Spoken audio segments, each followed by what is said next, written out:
સમાજનો ડોક્ટર છું એટલે જે પણ દવા આપીશ એ કડવી લાગશે, પણ એ દવા તમે લેતા જશો ને તો આવનારા દિવસોમાં તમારા બધા દુઃખ હારા થઈ જવાના છે.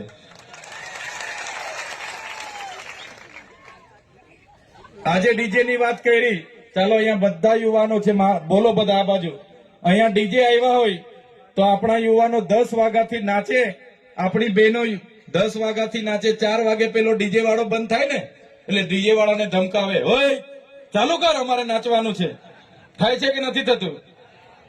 10 વાગેથી નાચે છે, કૂદે છે, જોર જોર કૂદે કૂદે કૂદે. 4 વાગે પેલો ભાઈ થાકેલો હોય બંધ કરીને ઊંઘવા જાય ને કે એ ચાલુ કર, નાચવાનું છે અમારે, હજુ પણ અમને થાક નથી લાગી. આટલી તાકાત આ કુદરતે આપણને આપેલી છે. કોઈ આટલું નાચે? 10 વાગ્યાથી 4 વાગ્યા સુધીથી બજાર વાળા નાચે? એમની નાચવાની તાકાત છે? આપણા વાળા પર જ તાકાત છે ભાઈ. 10 વાગ્યાથી 4 વાગ્યા સુધી નાચવા કૂદવાની એ કુદરતે આપેલી શક્તિ છે આપણા પર, કૌશલ્ય છે, એને બહાર લાવો. મારા યુવાનો, મારા યુવતીઓને બધાને મારી વિનંતી છે, એ શક્તિનો ઉપયોગ માત્ર નાચવા કૂદવામાં જ નહીં કરો. એ શક્તિનો ઉપયોગ માત્ર નાચવા કૂદવામાં નહીં કરો, એ શક્તિનો ઉપયોગ તમારા ભણવામાં બી કરો, તમારા કેરિયર બનાવવામાં બી કરો. તે જ દિવસે આપણો સમાજ આગળ આવવાનો છે. નહીં તો નાચવા કૂદવામાં બધી શક્તિ પૂરી કરી દેશો ને આપણો સમાજ આગળ આવવાનો નથી. આપણા લોકો છોકરો ભણે નહીં ભણે, 12મું પાસ કરે નહીં કરે, બાજુવાળાના છોકરાને પેલા KTM લઈ આપી હોય, R15 લઈ આપી હોય એટલે આપણા વાળો બી કઈ નહીં, બાજુવાળો છોકરો લાવ્યો છે ને, આપણા છોકરાને બી આ ખેતર વેચીને આપી દઈએ, આપણા છોકરાને બી આઈફોન લઈ આપીએ ને છોકરો બી પાછો મજબૂર કરે, બ્લેકમેલ કરે, પપ્પા મને લઈ આપો બાકી હું કોલેજ નહીં જાઉં. મારી હાથેના બધા છોકરાઓ પર આઈફોન છે, મને બી આઈફોન જોઈએ. થાય છે કે નથી થતું? બધા છોકરાઓ ગાડીઓ લઈને આવે, મને પણ પપ્પા લઈ આપો. એટલે પેલા બિચારા મા બાપે ના છૂટકે એને ATM KTM કે શું કહેવાય બધું લઈ આપવું પડે. લઈ આપવું પડે છે ને?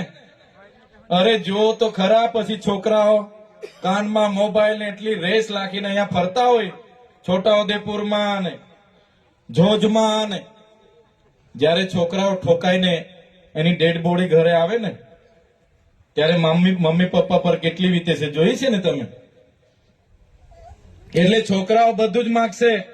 પેલા છોકરાઓને આપણા વડીલોએ સૂચના આપો કે ભાઈ પેલા ભણો, તમારું કેરિયર બનાવો, પછી તમારે જે જોઈએ તે બંગલો જોઈએ, ગાડી જોઈએ, લગ્ન જોઈએ, બધું જ અમે કરાવી આપીશું. સાચી વાત છે કે ખોટી વાત છે? મારી વાત માનશો ને બધા?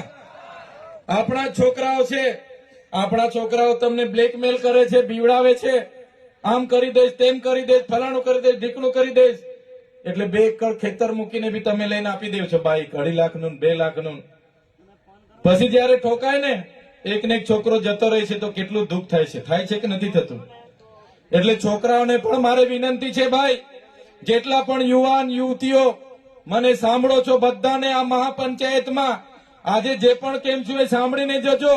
વડીલોને પણ કેમ છું અને યુવાન યુવતીઓને પણ કેમ છું. યુવાન અને યુવતીઓ પહેલા તમારું કેરિયર બનાવો, તમારું ભવિષ્ય બનાવો. તમારે હજુ ખૂબ લાંબુ જીવવાનું છે, આવનારું ભવિષ્ય બનાવવાનું છે. આપણા વડવાઓ જીવીને જતા રહ્યા, રાજી ખુશી ખાઈ પીને જતા રહ્યા ધરતી પર, પણ તમારે હજુ લાંબુ જીવવાનું છે. મમ્મી પપ્પા પર નિર્ભર ના રહો, મમ્મી પપ્પાને બ્લેકમેલ ના કરો અને વ્યસન ફેશન થી તો દૂર જ રહો. આજ મારે તમને વિનંતી છે, મારા વડીલોને પણ વિનંતી છે. કોઈ છોકરા છોકરીઓને તમે ભણાવો, એને મજૂરી ના લઈ જાઓ. શું કામ છે એને મજૂરી લઈ જઈને શું કરવાના? એ લોકો તમારા જેવા મજૂર બનાવવા માંગો છો? એ દીકરા દીકરી જ્યાં સુધી ભણવાના હોય ત્યાં સુધી ભણાવો. જોઈએ તો 2 રોટલી ઓછી ખાવાની છે આપણે, પણ આપણા દીકરા દીકરીઓને જેટલું ભણે એટલું આપણે ભણાવવાનું છે. શિક્ષણ સિવાય ઉદ્ધાર નથી. આજે આપણો સમાજ બીજા સમાજની હરોળમાં નથી, બહુ પાછળ છે. આજે આપણે કહીએ છીએ કે આપણા દીકરા દીકરીઓ કેમ નથી, પણ એમાં આપણે બધાએ ધ્યાન આપવું પડશે, ભણાવવું પડશે, ગણાવવું પડશે, કડક ભાષામાં એને કહેવું પડશે.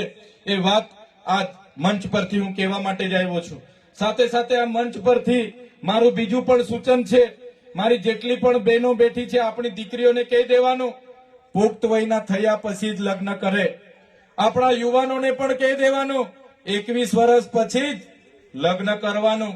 નાની વયે ગામડાઓમાં છાનામાના લગ્ન કરી લે છે, બાળકોને જન્મ આપી દે છે, અને બાળકોનો જન્મ થાય એટલે બાળક એ વજનમાં પણ ઓછું હોય, ઊંચાઈમાં પણ ઓછું હોય અને કુપોષણનો શિકાર બને છે. સાચી વાત છે કે ખોટી વાત છે? ભાઈ, મેં ખોટું બોલું છું કે સાચું બોલું છું? પહેલા આપણા ઘરમાં 2 ટાઈમના ખાવા માટેના રોટલા છે કે નહીં? 2-3 જોડી પહેરવાના કપડા છે કે નહીં? વહુ આવશે તો એને હાથે રાખવા માટે ગોદડા પોટલા છે કે નહીં? એ જોઈને પછી વહુ લઈ આવો, એમને વહુ લઈ આવીને ભાગી જવાનું બંધ કરો. પુખ્ત વયના થાવ, કમાવ, પછી દીકરીને લઈ આવો. સાચી વાત છે કે ખોટી વાત છે? એટલે મારા ગામના વડીલો, મારા મુખીઓ બેઠા છે, મારા સરપંચો બધા બેઠા છે, સૌને મારી 2 હાથ જોડીને વિનંતી છે, મારા યુવાનોને પણ વિનંતી છે, જ્યાં સુધી તમે કેપેબલ ના થાવ ત્યાં સુધી લગ્ન માટે લઈને ભાગી જવાનું છોડી દો.